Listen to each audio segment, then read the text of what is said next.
Hello friends, welcome back to my channel. I am Soni Singh. आज के video में हम लोग माइक्रो इकोनॉमिक्स ऑन इंट्रोडक्शन का पार्ट 2 कवर करने वाले हैं। पार्ट 1 में हम लोगों ने इकोनॉमिक्स क्या है, इकोनॉमिक्स की एक्टिविटीज क्या है, इकोनॉमिक्स ने क्या क्या डेफिनेशन दिए, साथ ही साथ micro economics and macro economics क्या सारी चीजें हम लोगों ने डिटेल में डिस्कस कर लिया था। आज हम लोग पार्ट 2 कवर करेंगे जिससे हमारा कि 80% चैप्टर 1 कंप्लीट हो जाएगा। तो चलिए स्टार्ट करते हैं आज की पॉइंट के साथ। जैसा कि मैंने कहा था कि 2 वीडियो में पार्ट 1 खत्म कर दूंगी, बट ये थोड़ा सा बड़ा चैप्टर है, वीडियो काफी लंबी हो जाएगी। देखिए, मैं चाहती हूँ कि एटलीस्ट एक वीडियो 20 से 25 मिनट्स की हो, उससे ज्यादा लंबी वीडियो ना हो, ताकि आपको देखने में भी इरिटेशन ना लगे। जैसे लगता है ना कितने बड़े बड़े वीडियो बच्चे पहले ही नहीं देखते हैं। तो इसीलिए एक और पार्ट आएगा, प्रोडक्शन पॉसिबिलिटी कर्व, उसमें रहेगा 10 से 15 मिनट का वीडियो रहेगा। उसके बाद उसमें टेस्ट सीरीज रहेगा एमसीक्यू पैटर्न में, और आप लोगों का चैप्टर 1 7 मार्क्स का वेटेज मेरे साइड से टोटली क्लियर हो जाएगा। फिर आप टेस्ट देना, आप देखना आपने अपनी क्वालिटी को कितना जज किया है, आप कितने अच्छे से समझे हैं, कितने अच्छे से सारी चीजों को पढ़े हैं, वो टेस्ट देके ही आपको पता चलेगा। तो आप वो टेस्ट जरूर दीजिएगा। चलिए स्टार्ट करते हैं आज की फर्स्ट पॉइंट के साथ। हम लोग को आज की वीडियो में पढ़ना है types of economics and various system. Economics का क्या टाइप्स है, तो सबसे पहले capitalised economics, socialist economics and mixed economics. ये हमारा 3 टाइप का सबसे ज्यादा ऑब्जेक्टिव आपके ये 3 टॉपिक पे बनेंगे, capitalised economics, socialist economics and mixed economics. तो ये आपको अच्छे से समझने की जरूरत है। सबसे ज्यादा एमसीक्यू अगर इससे पूछता है चैप्टर 1 में, तो यही 3 टॉपिक से पूछा जाता है। आपको सबसे ज्यादा क्वेश्चन आपके रहते हैं, हर साल के एमसीक्यू में सबसे ज्यादा इसी से रहते हैं। कैपिटलाइज्ड इकोनॉमिक्स को मार्केट इकोनॉमी के नाम से भी जाना जाता है, सोशलिस्ट इकोनॉमिक्स को प्लान्ड इकोनॉमी के भी नाम से जाना है। तो सबसे पहले दीदी कैपिटलाइज्ड इकोनॉमिक्स है क्या। तो देखिए, कैपिटलाइज्ड इकोनॉमिक्स का मैं पहले डेफिनेशन पढ़ती हूँ, फिर मैं अपने ओन वर्ड में आपको बताऊंगी कैपिटलाइज्ड इकोनॉमिक्स से आप क्या समझ सकते हैं। An economic system in which the mean of production of goods और services privately own and operate for a profit. मतलब मान लीजिए आप कोई बिजनेस कर रहे हैं, जैसे आप अकाउंट्स में पार्टनरशिप पढ़ रहे हैं हम लोग, और कंपनी भी पढ़े होंगे आप लोग। तो जब पार्टनरशिप पढ़ रहे थे, तो जब 1 से 2 पार्टनर मिलकर कोई बिजनेस कर रहे हैं, तो जो उनको वो प्रॉफिट हो रहा है, तो क्या वो सिर्फ खुद अपने पास रख रहे हैं या सब सारे पब्लिक को भी बांटते चल रहे हैं, अपने सबको अगल बगल जो उसमें पार्ट नहीं लिया। क्या कर, जो उनका प्रॉफिट हुआ वो सिर्फ अपने पास, जितने पार्टनर से कॉन्ट्रीब्यूट किया था वो सिर्फ अपने पास रख रहे। मतलब वो जो जितने भी लोग हैं उन्होंने अपने बिजनेस में कैपिटल लगाया है, और उससे जो प्रॉफिट आ रहा है वो अपने पास रख रहे हैं, मतलब सिर्फ उनके पास रहते। ये क्या होता है, privately own operate of profit. मतलब जो बिजनेस में पैसा लगा रहा है सिर्फ उसको प्रॉफिट दे रहा है। कैपिटलाइज्ड इकोनॉमिक्स ये कहता है, बस सोशलिस्ट इकोनॉमिक्स कहता है socialist economics the system under economic system is control regulate by the government. इनके कहने का मतलब है इसका जो कंट्रोल होता है, सोशलिस्ट इकोनॉमिक्स का जो कंट्रोल होता है वो गवर्नमेंट के हाथ में होता है। सोशलिस्ट इकोनॉमिक का मतलब है, नाम से ही पता चल रहा है, सोशल वेलफेयर, मतलब सोशली वेलफेयर करना है, मतलब समाज को लेके चलना है। मान लीजिए मैं आपको एग्जाम्पल देती हूँ, अभी कोविड का सिचुएशन चल रहा था, ठीक है, एक एग्जाम्पल दे रही हूँ, थोड़ा फनी है, कोई चीज रिलेट मत कीजिएगा प्लीज, कोई बुरा भी मत मानिएगा। कोविड का सिचुएशन चल रहा है, अब क्या हुआ, सोशलिस्ट इकोनॉमी सरकार ने बोला सारे बच्चों को पास करवा दो, ठीक है। एग्जाम हुआ ही नहीं, एग्जाम कंडक्ट करवाया गया ही नहीं, तो इसमें तो पता नहीं चला किस बच्चे ने, हाँ सबको पास करा दिया गया। जो बच्चे तेज थे वो भी पास हो गए, जो बच्चे, कोई बच्चा कमजोर नहीं होता, बट हाँ जो वीक थे, जो पढ़ते नहीं थे, पढ़ाई नहीं करते थे, वो भी पास हो गए। क्या हुआ, जिन्होंने मेहनत नहीं की उनका भी मार्क्स आ गया 70% 80%। बट क्या कैपिटलाइज्ड इकोनॉमिक्स ऐसा करता क्या, जैसे हर साल, पिछले साल एग्जाम होता था कोविड आने से पहले 2017, 18, 19 में, इससे पहले क्या होता था, ये होता था जो बच्चे अच्छे से पढ़ते थे, अच्छे से मेहनत करते थे, वही पास होते थे, जो कमजोर रहते थे, पढ़ाई लिखाई नहीं करते थे, वो पास नहीं होते थे। इसका मतलब सोशल इकोनॉमिक्स जिसको डिजर्विंग कैंडिडेट नहीं भी है फिर भी मिल जा रहा है, बट कैपिटलाइज्ड इकोनॉमिक्स क्या होता है, जो डिजर्विंग है, जो अपना इनपुट देगा उसी को आउटपुट मिलेगा। ये बस समझाने के लिए था, आई होप आप लोग समझ गए होंगे। मैं क्या, मिक्स इकोनॉमिक्स क्या कहता है, चलिए 3 टाइप का इकोनॉमिक्स है। कैपिटल इकोनॉमिक्स क्या है, जो मतलब इनपुट देगा अपने बिजनेस में उसको आउटपुट मिलेगा। सोशल इकोनॉमिक्स क्या है, इनपुट दे ना दे, कोई चीज करे ना करे, लेकिन उसको उसका वेलफेयर मिले, क्योंकि गवर्नमेंट करे, गवर्नमेंट करती है तो सबको करती है, सबको इक्वली देखती है, ठीक है। मिक्स्ड इकोनॉमिक्स क्या है, Mixed economy is the economy in which feature of both economic system are found. Thus is golden mixture of capital and socialist. Mixed economic जो है capital and socialist economics दोनों का mixture है. ठीक है दीदी, इसका भी कोई एग्जाम्पल दीजिए, एग्जाम्पल से ही हमें समझ में आती है. तो देखिए मिक्स इकोनॉमिक्स को आप एग्जाम्पल में ले सकते हैं. मिक्स इकोनॉमी का एग्जाम्पल आप ले सकते हैं कि जैसे कि गवर्नमेंट को डाउट है कि अभी कोविड का सिचुएशन फिर बढ़ रहा है, तो फिर से आए पिछले साल बोर्ड एग्जाम से 2020 आगे साल हम लोग का आए, तो उसके लिए क्या किया गवर्नमेंट, टर्म 1 एंड टर्म 2 में डिस्ट्रीब्यूट कर दिया कि जो बच्चे टर्म 1 में पास हो जाएंगे उन्हें ही हम टर्म 2 में प्रोड्यूस करेंगे. उन्होंने क्या किया, एक प्लानिंग किया, बट सोशली भी देखा. तो क्या बोला, जो लाइबल सबको, जो कैपिटलाइज मिक्स्ड इकोनॉमिक्स रहता है, capitalize economics and social economics दोनों को देखता है. तो जो बच्चे सब टर्म 1 में अच्छे मार्क्स लाएंगे तभी उनको अगर टर्म 2 नहीं हुआ तो पास किया जाएगा. अगर टर्म 1 में अच्छे मार्क्स नहीं लाएंगे, कुछ कम मार्क्स होंगे, तो उन्हें एवरेज मार्क्स देके पास किया जाए क्योंकि टर्म 2 हुआ नहीं है. तो वही क्या हुआ, मिक्स्ड रहता है, इसमें दोनों चीज को प्रायोरिटी दिया जाता है. जैसे कि क्लास में एक टीचर ने कहा, मान लीजिए कि मैं बोल रही हूँ कि जो बच्चे मैंने सिर्फ मान लीजिए, अभी मान लीजिए, बाद में कुछ ऐसा ऑर्गेनाइज आप लोगों के लिए हो सकता है. आप लोग जो एमसीक्यू टेस्ट ले रहे हैं, जो सब पास हो जाएंगे तो सबको मैं 10 रुपीज दूंगी, और जो बच्चे नहीं भी पास होंगे उन्हें 5 रुपीज दूंगी. मैंने क्या किया, इक्वली डिस्ट्रीब्यूट किया कि जो पास हो जाएंगे उनको 10 रुपीज दूंगी, जो पास नहीं होंगे उनको 5 रुपीज दूंगी. हाँ छोटा अमाउंट है, मैं अभी समझाने के लिए बोल रही हूँ ना, तो बस इस चीज को समझिए. तो क्या करता है, मिक्स्ड इकोनॉमिक्स जो होता है कैपिटलाइज एंड सोशल इकोनॉमिक्स दोनों को साथ में लेके चलता है. अब इंपॉर्टेंस की बात आती है कि कैपिटलाइज का क्या इंपॉर्टेंट है, सोशल का, मिक्स का, तो चलिए हम लोग वो देखते हैं.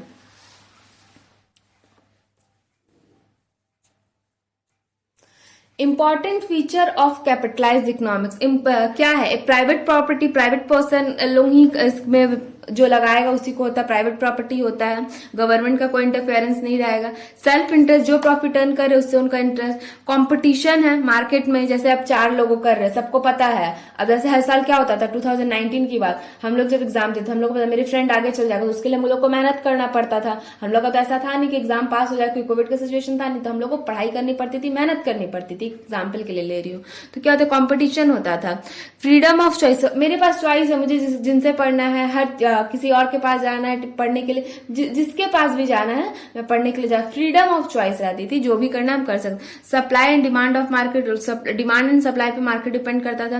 प्रॉफिट मोटिव होता था इसका, ये अगर कोई कैपिटलाइज इकोनॉमिक्स करता, मेन था इसका प्रॉफिट मोटिव होता था. ये 6 पॉइंट आप अच्छे से लर्न कर लीजिएगा, ये आपसे ऑब्जेक्टिव में पूछ सकता है कि इंपॉर्टेंट फीचर्स कैपिटलाइज इकोनॉमिक्स का क्या है. अब चलते हैं सोशल इकोनॉमिक्स पे. सोशल इकोनॉमिक्स क्या करता है, सोशल ओनरशिप करता है. फिर क्या बोलता है, एब्सेंस और कंपटीशन है ही नहीं. बोलते हैं ना, बिना मांगे सब किसी इंसान को सब कुछ दे दोगे उसकी कदर नहीं करेगा. किसी चीज की क्या होता है, डिजायर होनी चाहिए. आपको अगर एक पेन चाहिए, अगर आप छोटे बच्चे थे, जब आप छोटे छोटे थे तो आपको एक टॉफी चाहिए होती, तो मम्मी के पास कितना बोलते थे, मम्मी टॉफी दिला दो, मम्मी मैं 1 घंटा पढ़ूंगा तब मुझे टॉफी दिलाएगी. मम्मी बोलती थी कि चलो 1 घंटा पढ़ो फिर मैं टॉफी दिला. अब उस बच्चे को, किसी बच्चे को रोज रोज टॉफी मिल रहा है, तो क्या वो बोलेगा कि अब मैं 1 घंटा, उसके पास डिजायर नहीं, बिना मांगे सब कुछ मिल जाएगा तो उसको उस चीज की डिजायर नहीं रहेगी. इसलिए जब तक किसी चीज का इंसान जब तक बोले नहीं ना उसे चाहिए, तो हर फैसिलिटी भी देना गलत हो जाता है. तो वही बोलता है कि एब्सेंस, कंपटीशन तो है ही नहीं, जिसको जो करना, क्योंकि बिना मांगे ही सब मिल रहा है, वो ऐसे. सोशल वेलफेयर, क्योंकि गवर्नमेंट कर रहा है तो सबके सोशल वेलफेयर होता था. Positive role of government, main इसका जो रहता था, कोई भी अगर बिजनेस कर रहा है इसमें गवर्नमेंट का इंपॉर्टेंट रोल होता था. तो ये सारी चीजें आपकी सोशल इकोनॉमिक्स में आती है. चलिए मिक्स इकोनॉमिक्स के इंपॉर्टेंट फीचर्स को देखते हैं. दीदी आपने कहा था कि आप पार्ट 1 का नोट टेलीग्राम चैनल पे, एक्चुअली मैंने पीडीएफ बनाया था, शायद मैं सेंड की हूं कि नहीं की हूं पता नहीं. अगर मैंने सेंड नहीं किया तो दोनों पीडीएफ को मैं मर्ज करके कर दूंगी. डोंट वरी, आप टेलीग्राम चैनल ज्वाइन कर लो. अब क्या होता है, को existence of private and public ownership. इसमें क्योंकि मिक्स है, कैपिटल भी है, सोशलिस्ट भी है, तो इसका जो प्राइवेट और पब्लिक दोनों ओनरशिप, प्रॉफिट मोटिव भी होता है एंड सोशल वेलफेयर भी होता है. प्रॉफिट मोटिव, जो पैसा लगाएगा बिजनेस में उसको प्रॉफिट मिलेगा. और फिर हम लोग समाज को भी देखते हुए चलेंगे. Individual freedom but limited size पे फ्रीडम रहता है, बट टोटली फ्रीडम नहीं रहता, लिमिटेड साइज पे रहता है. लिमिटेड कॉम्पिटिशन, कॉम्पिटिशन भी लिमिटेड है, क्योंकि सबको लेकर चलना, ये सारी चीजें आ जाती है आपके मिक्स्ड इकोनॉमिक्स में. तो हम लोग लोगों ने क्या सीखा, कैपिटलाइज इकोनॉमिक्स क्या है, सिर्फ प्रॉफिट मोटिव के लिए बिजनेस रन करता है, जो बिजनेस में पैसा लगाएगा उसको प्रॉफिट मिलेगा। कैपिटलाइज इकोनॉमिक्स को गवर्नमेंट रन करती है, उसका कोई ऐसा सिस्टम नहीं रहता, सोशल वेलफेयर के लिए। मिक्स इकोनॉमिक्स क्या रहता है, सोशल और कैपिटलाइज दोनों का मिक्सचर रहता है। जब मैं ये बोल रही तो आप भी अपने माइंड में बोलिए, ताकि एमसीक्यू हम लोग को अच्छे से बोल बोल के पढ़ना है, ताकि हम लोग को माइंड में रहे, पॉइंट्स को समझना है। मेन मोटिव क्या होना चाहिए हम लोग, जैसे कैपिटलाइज इकोनॉमिक्स का मेन मोटिव है प्रॉफिट को अर्न करना, हमारा मेन मोटिव है पॉइंट्स को समझना, क्योंकि हम लोग के एमसीक्यू एग्जाम है। ठीक है, चलिए नेक्स्ट पॉइंट पे चलते हैं। तीनों को डिफ्रेंशिएट कर देते हैं ताकि आप लोगों को ज्यादा अच्छे से समझ में आ जाए, कोई भी और डाउट्स नहीं रहना चाहिए। पहला, कैपिटलाइज इकोनॉमिक्स क्या होता है, private ownership on production factor their use of a private profit motive होना चाहिए, प्राइवेटली होता है। सोशल ओनरशिप, सोशलिज्म का होता है social ownership and production factor their use by a central authority, मतलब सोशल वेलफेयर के लिए देखा जाता है, ये गवर्नमेंट करती है, सेंट्रल अथॉरिटी करती है। मिक्स्ड इकोनॉमिक्स क्या होता है, both private and state ownership और प्रोडक्शन फैक्टर दोनों रहते हैं, प्राइवेट भी रहते हैं पब्लिक भी रहते हैं। फुल इंडिविजुअल फ्रीडम रहता है कैपिटलिस्ट इकोनॉमिक्स में, जिसको जो करना है कर सकता है। सोशल में नो फ्रीडम और मिक्स्ड में लिमिटेड साइज ऑफ फ्रीडम रहता है। कैपिटलिस्ट एग्जाम का नो सेंट्रल प्लानिंग, मतलब गवर्नमेंट का इसमें कोई मतलब नहीं होता है, हाथ नहीं होता है, इसमें कोई इंटरफेरेंस नहीं होता है। सोशल में रहता है कंप्लीट सेंट्रल प्लानिंग पे रहता है। और मिक्स्ड में क्या रहता है, central planning but not full nature, मतलब रहता है बट फुल नहीं रहता है, उसका इंडिविजुअल भी जो कंपनी रहेगा मिक्स्ड इकोनॉमिक्स में उसका रहता है। कैपिटलिज्म का क्या रहता है, प्रॉफिट मोटिव रहता है। सोशलिज्म का सोशल वेलफेयर रहता है। मिक्सचर का क्या रहता है, combined and social welfare and profit motive भी रहता है। सिर्फ हमेशा ऐसे हम लोग पढ़ते थे ना, एनपीओ अभी तो हटा दिया, नॉट प्रॉफिट ऑर्गेनाइजेशन, वैसा भी रहेगा, लेकिन प्रॉफिट ऑर्गेनाइजेशन भी उनका मोटिव रहता है। ये सारी चीज अब हम लोग सबसे पहले वाई, सबसे ये आपसे एग्जाम में पूछा जाने वाले पॉइंट था, मैंने बुक में देखा तो मैं सोचू एक्सप्लेन कर दूं आप लोगों को। Why does economics problem arise, हम लोग को पैसा का दिक्कत होता क्यों है। इकोनॉमिक्स का मतलब क्या, अर्थव्यवस्था। कभी कभी आप लोग ये सोचते हो कि गवर्नमेंट के पास जब पैसा छापने की मशीन है, वो पैसा क्यों नहीं छाप देती है, क्यों नहीं गरीबी दूर कर देती है। तो मैंने कहा ना, बिन मांगे जब सबको सब कुछ मिल जाएगा, तो एक क्या बोलते हैं, कुछ एक शायरी भी है इस टाइप की, बिन मांगे सब कुछ मिल जाएगा तो ख्वाहिश किसकी करोगे, कुछ अधूरी ख्वाहिशें भी जिंदगी जीने का मजा सिखाता है, ऐसे का कुछ है। मतलब कि बिन मांगे ही सब कुछ अगर मिल जाएगा, सरकार पूरा पैसा, जो मान लीजिए अभी हम लोग क्यों पढ़ाई कर रहे हैं, अच्छी जॉब के लिए, अच्छी जॉब हो जाए, और कुछ लोग पढ़ाई नहीं कर रहे हैं उन्हें भी जॉब मिल जाए, हम पढ़ाई करके जॉब ले रहे, तो फिर क्या मोटिव रहा, हम भी बिना पढ़े। तो गवर्नमेंट देखती है कि जो जितना कैपेबल है उसके अकॉर्डिंग, और ज्यादा पैसे छापने की जब नोट है वो नहीं छापती है गवर्नमेंट। का रीजन ये है कि जब ज्यादा पैसा हो जाएगा तो हम लोग का जो प्राइजेज है ना, एक जो आज ये पेन की कॉस्ट क्या है, 3 रुपीज है शायद, 3 रुपीज ही है, मैंने तो खुद खरीदा है, 3 रुपीज है, इसकी 100 हो सकती है, मतलब प्राइस भी बढ़ जाएगा वो और ज्यादा। एक देश ने ऐसा किया था जिसके कारण बहुत ज्यादा प्रॉब्लम अराइज हो गई थी। इसीलिए नहीं, जो जिस इक्वालिटीज देखती है, जो जितना डिजर्विंग कैंडिडेट है उसको उसके अकॉर्डिंग मिलता है। तो why does economics problem arise, क्यों आता है। सबसे पहले अनलिमिटेड वांट है, हम लोग को वांट जो है सेटिस्फाइड नहीं हो सकते, अनलिमिटेड वांट है। और क्या है, रिसोर्सेज आर लिमिटेड। जैसे मैंने शॉपिंग वाला एग्जांपल दिया था आप लोगों का कि मम्मी ने 2000 रुपीज दिया शॉपिंग करने के लिए, और हम लोग को पसंद आ गई 3-4 ड्रेसेस, वो हो गए 5000 के। तो क्या हुआ, लिमिटेड रिसोर्स था, पैसा कम थे और ड्रेसेस ज्यादा पसंद आ गए। फिर प्रॉब्लम ऑफ चॉइस में भी होती है कि ये लूं कि वो लूं, प्रॉब्लम ऑफ चॉइस। फिर अल्टरनेटिव यूजेस फॉर रिसोर्सेज, मतलब एक चीज का लिमिटेड यूज है। जैसे मान लीजिए, जैसे अगर इलेक्ट्रिसिटी की बात की जाए तो इलेक्ट्रिसिटी के कितने यूज है, फैन भी चलाना है, लाइट भी चलाना है, फिर बहुत सारे काम, मतलब एक चीज का जो यूज है वो अनलिमिटेड है, जिसके कारण और ज्यादा प्रॉब्लम अराइज हो जाती है। तो चलिए, इकोनॉमिक्स प्रॉब्लम कहाँ से आता है, 4 मेन है, unlimited want, limited resource, alternative use and problem of choice. ये हो गया। और लास्ट पॉइंट है आज की वीडियो का, सेंट्रल प्रॉब्लम ऑफ इकोनॉमिक्स, सबसे इंपॉर्टेंट टॉपिक है। देखिए 3-4 टॉपिक है जो इंपॉर्टेंट है, जिसको आपको एकदम समझ के रखना है। सबसे पहले जो इकोनॉमिक्स है, 4 डेफिनेशन है, economics of science of welfare, material wellbeing, science of choice making, फिर ह्यूमन ग्रोथ, मतलब सॉरी ग्रोथ का डेफिनेशन, जैसे Adam Smith, Marshall, Robin and Paul Samuelson, इनका डेफिनेशन आपको अच्छे से लर्न करना है, मीनिंग पता होना चाहिए, पॉजिटिव साइंस क्या है, नॉर्मेटिव साइंस क्या है, फिर capitalist, socialism and mixed economics क्या है, फिर सेंट्रल प्रॉब्लम, ये सारे चीज से ही आपसे ज्यादा ऑब्जेक्टिव पूछे जाएंगे। मैं भी जो ऑब्जेक्टिव लूंगी तो आप लोगों को प्रिपेयर कर दूंगी इस बेसिस पे। मैंने कहा ना कि अब मैं सोच रही रोज 5 ऑब्जेक्टिव आप लोग के लिए कंडक्ट करूं, जो भी टॉपिक पे रेगुलर वीडियो अपलोड होगी उससे 5 एमसीक्यू आप लोग सॉल्व करो, ताकि आप लोगों का माइंड उस टाइप से सेट रहे कि हम लोग का देखो जितने एमसीक्यू सॉल्व करो आपका माइंड ऑलरेडी हो जाएगा। इतने सारे एमसीक्यू मैं दूंगी ना तो एग्जाम में आपके 30% जो एमसीक्यू होंगे मेरे ही होंगे। आप बोलेंगे अरे दीदी ने तो पहले ही कराया हुआ था, तो इसलिए आप लोग को रेगुलर एमसीक्यू सॉल्व करनी है, क्योंकि टॉपिक तो सेम ही रहेगा ना, आपको तो पता ही रहेगा। अगर आपसे पूछा जाए who is father of economics, Alfred Marshall, Robin, Paul Samuelson, Adam Smith दिया है, दीदी एडम स्मिथ ये हुआ। नॉर्मेटिव साइंस का डेफिनेशन किसने दिया था, दीदी अल्फ्रेड मार्शल ने दिया था। पॉजिटिव साइंस का डेफिनेशन किसने दिया था, रॉबिन ने दिया था। फिर कैपिटलाइज इकोनॉमिक्स का मोटिव क्या है, प्रॉफिट अर्न करना। सोशलिस्ट इकोनॉमिक का मोटिव क्या है, सोशल वेलफेयर करना। मिक्स्ड इकोनॉमिक्स क्या है, कैपिटल एंड सोशलिस्ट का मिक्सचर है। फिर हम लोग का इकोनॉमिक्स प्रॉब्लम क्यों अराइज होता है, हम लोग का अनलिमिटेड वांट है, लिमिटेड रिसोर्स है, प्रॉब्लम ऑफ चॉइस है, या all of the above, all of the above क्या था। ऐसे टाइप के क्वेश्चन हम लोगों को सॉल्व करते हुए चल रहे हैं। चलिए बहुत सारा एमसीक्यू करा दिया, अभी करवाना भी है। अब आता है सेंट्रल प्रॉब्लम ऑफ इकोनॉमिक्स। जो हम लोग का सेंट्रल प्रॉब्लम ऑफ इकोनॉमिक्स क्या है, what to produce and how much to produce, पहला। दूसरा, how to produce and whom to produce. इसको मैंने ग्राफ में बताया अच्छी तरीके से, आप लोग को ये समझ में आएगा, देखिएगा। व्हाट टू प्रोड्यूस, फिर व्हाट टू प्रोड्यूस, अगर आप क्या प्रोड्यूस करते हो उसमें भी अगर आप अभी बिजनेसमैन के तरह सोचिए, अगर आप सोचेंगे हमको बिजनेस करना है तो आप सबसे पहले क्या देखेंगे, मार्केट की डिमांड को देखेंगे। तो क्या प्रोड्यूस करें, प्रॉब्लम ऑफ चॉइस में आता है। 3 टाइप के ऑप्शन दिए मैंने, option A, option B and option C. सबसे पहले कंज्यूमर गुड्स, जिसकी डेली नेसेसिटी है, आपको डेली उसे daily day to day life में जिसकी डेली नेसेसिटी है, जैसे बोला जाता है ना रोटी कपड़ा मकान, 3 चीज चाहिए होता है, एक रोटी, एक कपड़ा, एक मकान। ये सब मकान तो प्रोड्यूस नहीं करोगे, बात का टॉपिक है दूसरा का। हाँ बोलो दीदी आजकल तो फ्लैट भी बिक्री होता है ना, फ्लैट हम लोग बनाएंगे, तो ठीक है बनाइएगा, लेकिन कंज्यूमर गुड्स में क्लोथ्स एंड गिफ्ट्स। फिर कैपिटल में आपका आता है मशीनरी, इंस्ट्रूमेंट, जैसे उस टाइप के गुड्स को बनाना, आप ये बनाते हैं। फिर दूसरा ऑप्शन आपके लिए दिया गया है necessity goods and luxurious goods. Necessity मतलब डे टू डे लाइफ में इसका डेली का यूज होता है, जैसे कि क्या, bread and clothes, necessity goods. फिर लग्जरियस, कार, ज्वेलरी। अब बोलोगे दीदी ये प्रोड्यूस होना चाहिए, तो देखिए एक आप जब भी आप मार्केट में जाएंगे तो मम्मी लोग क्या होती है ना, आप लोग दीदी आप हर चीज में मम्मी का एग्जांपल क्यों लेते हैं, क्योंकि मम्मी लोग बेस्ट होती है।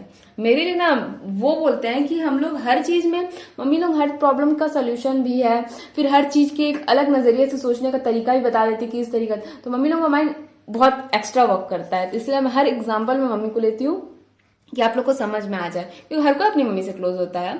पापा से ऐसा नहीं है, लेकिन पापा से भी है क्लोज रहता है, ऐसा नहीं है, मतलब ऐसा नहीं सबसे क्लोज रहता है, बट मम्मी लोगों से हम लोग 4 टाइम घर पे रहते हैं, तो इसलिए मम्मी का एग्जांपल रहता है। लग्जरियस हुआ मतलब कार और ज्वेलरी, ये नेसेसिटी नहीं है, ये आपकी डिजायर है। अगर मैं बोलूंगी मुझे ऑफिस जाना है, या तो मेरे पास साइकिल भी रहेगी तो मैं ऑफिस जा सकती हूँ, तो साइकिल से ऑफिस जाएंगे, ठीक है। जिसके पास नहीं रहेगा वो जाएगा कि नहीं जाएगा, उससे काम चल सकता है कि नहीं, ठीक है। चलिए स्कूटी का एग्जाम्पल ले सकते हैं कि हाँ दीदी चलिए स्कूटी से चले जाएंगे, लेकिन आप बोले कार, ये लग्जरियस, ये मेरा ड्रीम है कि मैं कार से ऑफिस जाऊं, तो उस टाइप के गुड्स को प्रोड्यूस करना एक लग्जरियस गुड्स। आपको देखना पड़ेगा आपके एरिया वाइज की किस टाइप का डिमांड ज्यादा है। तीसरे नंबर पे आता है एक प्राइवेट गुड्स एंड एक पब्लिक गुड्स। प्राइवेट मतलब क्या, जैसे कि मैंने कहा था कि बिल्डिंग, हाउस बनाओ, स्कूटर बनाओ, फैक्ट्री, मतलब ये सारी चीजें, मॉल, ये सारी चीजें हुई। मॉल भी आपका क्या हो गया, पब्लिक के लिए हो गया, सबको यूज करेगा। स्कूल, पार्क, हॉस्पिटल, ये सारी चीजें होती है आपकी, क्या आप प्रोड्यूस करोगे मार्केट में, मतलब प्रॉब्लम ऑफ चॉइस में क्या प्रोड्यूस करो। Consumer goods, option number A consumer goods या capital goods, option number B necessity या luxurious, option number C private goods या पब्लिक गुड्स, प्राइवेटली सबके लिए सर्व करूं या पब्लिकली, वो सारी चीजें आती है। प्रॉब्लम हो किसी भी चीज को मार्केट में लाने से पहले ना बहुत ज्यादा हम लोग रिसर्च करते हैं कि किस चीज की डिमांड होगी, वो सारी है। अब फिर हाउ टू प्रोड्यूस, चूज करने में, हाउ टू प्रोड्यूस में आती है चॉइस ऑफ टेक्निकल। अब एक चीज देखिए, पहले पढ़ती हूँ फिर आपको मैं एक्सप्लेन करूंगी।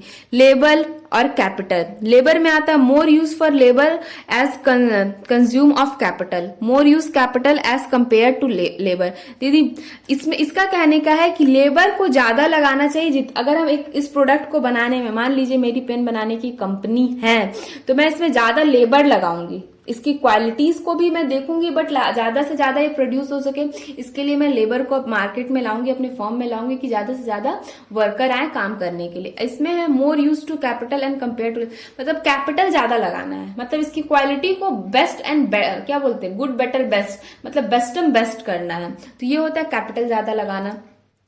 फिर ये क्या होगा, अगर आप इस वाले चीज को फोकस करोगे तो increase the employment and make a solution of unemployment. हाँ, अगर आप एक कहीं भी आप फर्म खोल रहे हो, कहीं भी आप अपना मैन्युफैक्चर कंपनी खोल रहे हो या छोटा सा बिजनेस स्टार्ट कर रहे हो, जरूरी है कि आप, ये भी हो सकता है आपके एरिया में बहुत ज्यादा अनएम्प्लॉयमेंट हो, तो आप उसके लिए क्या होगा, हर लोग सपोर्ट करेंगे। आप भले ही स्टार्टिंग में कम आप उनको सैलरी दो, लेकिन क्या होगा, एक आप अनएम्प्लॉयमेंट को भी रिमूव कर रहे हैं, एम्प्लॉयमेंट की ओर बढ़ रहे हैं, तो वो सारी चीजें होती है। दूसरा increase of productivity of efficiency of product. एक चीज देखिए, हम लोग बोलते हैं ना कि किसी भी एक वॉच होता है, एक 100, सब बोलता है 100 रुपीज का वॉच भी वही टाइम दिखाएगा एंड 2000 5000 लैक्स का भी वॉच वही टाइम दिखाएगा। बट आती है प्रोडक्टिविटी एंड एफिशिएंसी की बात, क्या 100 रुपीज का वॉच जो होता है वो वाटर प्रूफ होगा? अगर मान लीजिए बरसात का टाइम है, रेनिंग सीजन चल रहा है आपका, आप ड्राइव कर रहे हो, आपका वॉच भीग गया तो आपका तो वहीं पे खराब हो जाएगा। लेकिन क्या फास्ट ट्रैक सोनाटा का वॉच अगर आप ड्राइव कर रहे हो और आपका वॉच भीगता तो खराब, तो वो प्रोडक्ट की क्वालिटी को भी इंक्रीज करना देखना है कि होता है ना, चीप एंड बेस्ट मिल जाए। क्या आप लेबर ज्यादा लगाओ या कैपिटल ज्यादा लगाओ, दो टाइप की प्रॉब्लम आती है मार्केट में अगर आप डालते हो। तो आप प्रोडक्ट की, इस पेन को बनाने, अगर इसमें सोना से अगर मैं बनाती हूँ, मैं हूँ बिजनेसमैन मान लीजिए, अभी के लिए मैं इसकी सोने की प्लेटिंग कर दूंगी, तो अब बहुत से बोलेंगे दीदी लिखना ही है ना इससे। हाँ, अगर एक गोल्ड का पेन हो और अभी मैं मान लीजिए मैं गोल्ड का पेन से लिख रही हूँ, तो आप लोग देखेंगे अरे दीदी के पास तो गोल्ड का पेन है, क्या हुआ, सोसाइटी को शो अप भी हो गया और लिखाई। फिर मैं अभी मान लीजिए 3 रुपया का पेन है, 3 रुपए का पेन, अरे दीदी 3 रुपया, लिख रही है ना, लिखने से मतलब है ना, हम लोग को पढ़ा रही है ना, चाहे वो गोल्ड का पेन से पढ़ा है चाहे वो प्लास्टिक का पेन से पढ़ा है, बात तो सेम ही चीज है। बट वही चीज आता है कि मतलब एफिशिएंसी, वॉच वाला एग्जांपल ज्यादा इसके लिए बेस्ट था कि 100 रुपीज का वॉच प्रोड्यूस किया जाए या 2000 रुपीज का वॉच प्रोड्यूस किया जाए, वो भी चीज को सोचने की जरूरत होती है। अब होम टू प्रोड्यूस, सबसे लास्ट टॉपिक आज की वीडियो का खत्म। अब उसके बाद हम लोग नेक्स्ट वीडियो में करेंगे पीपीसी, प्रोडक्शन पॉसिबिलिटी कर्व। उसके बाद हम लोग अब देखिए production, whom to produce, problem of distribution आता है इसमें। होम टू, किसको प्रोड्यूस किया जाए और कैसे प्रोड्यूस किया जाए। दो टाइप का, पर्सनल डिस्ट्रीब्यूशन एंड फंडामेंटल, कि relate with a problem in equality of income distribution, ठीक है। दूसरा है know relate with a problem of in equality of a income distribution. Means क्या दीदी, मान लीजिए क्या लू, ये व्हाइटनर है, ठीक है, ये व्हाइटनर है, चाहे ये मैं जो नॉर्मल फैमिली के पीपल हैं और एक रिच फैमिली के, एक एग्जांपल लेती हूँ कि मैं एक पेज मान लीजिए,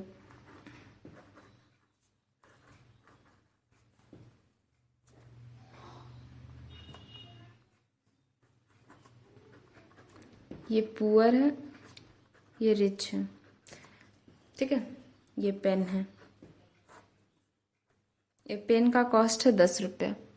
अब इस पेन को बनाने में चाहे ये पुअर पर्सन खरीदे चाहे ये रिच पर्सन खरीदे, जो इसको बनाने में मटेरियल लगा होगा वो तो सेम ही लगा होगा। ऐसा तो नहीं है पुअर के लिए कम लगेगा, रिच पर्सन के लिए ज्यादा लगेगा, दोनों के लिए तो सेम ही लगेगा। दोनों के लिए वही बात आएगी कि हम चाहे किसी भी पर्सन के लिए इंडिविजुअल इसकी कॉस्ट क्या पड़ेगी, 10 रुपीज मान लीजिए अभी के लिए 10 रुपीज पड़ेगी। तो ये बोलता है कि अब इसको देखा, अब तो हम लोग को सोसाइटी को भी देखना है, किस सोसाइटी में प्रोड्यूस कर रहे हैं, ज्यादा हम लोगों को प्राइस को भी एवरेज रखना है, क्योंकि किसी भी प्रोडक्ट को बनाने में उसका एवरेज प्राइस जो रहेगा वो तो सेम ही रहेगा, चाहे वो कोई भी पर्सन खरीदे, वो तो उसमें नहीं देखा जाएगा।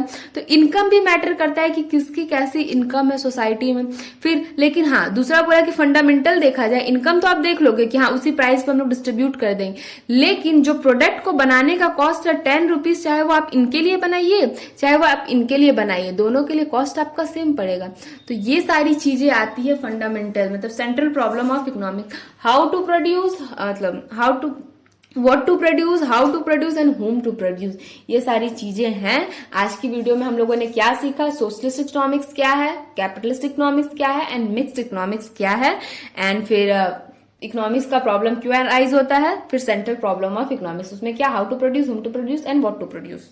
आगे पीछे हो गया, कोई बात नहीं, समझ आनी चाहिए। तो ये सारी चीजें हो गई। नेक्स्ट वीडियो में हम लोग प्रोडक्शन पॉसिबिलिटी कर्व करेंगे, उसके बाद हम लोग बीएमटी की वीडियो पे आएंगे, फर्स्ट चैप्टर अर्थमेटिक प्रोग्रेशन, उसके बाद कंपनी पार्टनरशिप बचा हुआ है, हाँ 2 चैप्टर एडमिशन और रिटायरमेंट आपका बचा हुआ है, वो करवाऊंगी, लेकिन हम लोग को सारे सब्जेक्ट को लेके कंटिन्यूअसली चलना है, ताकि हमारे जो बच्चे हैं, जो मेरे छोटे प्यारे भाई बहन देख रहे हैं मेरी वीडियो का, उनका 40 में 35, 36, 38 तो ऐसे इजिली आ जाए मार्क्स। सोचना ही नहीं है, उससे नीचे तो सोचना भी नहीं है, इतने एमसीक्यू सॉल्व करने के 36, 38 एकदम इजिली आप लोगों का आ सकता है। Thank you for watching this video guys. Video कैसी लगी कमेंट सेक्शन में प्लीज बताना, वीडियो को लाइक किया करो, दीदी को इसी से मोटिवेशन मिलती है कि उनके भाई बहन को समझ में आ रहा है। कि अगर चैनल पे नए हो तो चैनल को सब्सक्राइब कर दो, रेगुलर वीडियो अपलोड हो रही है, आप लोगों की पढ़ाई कंटिन्यूअसली चलती रहेगी। Thank you so much.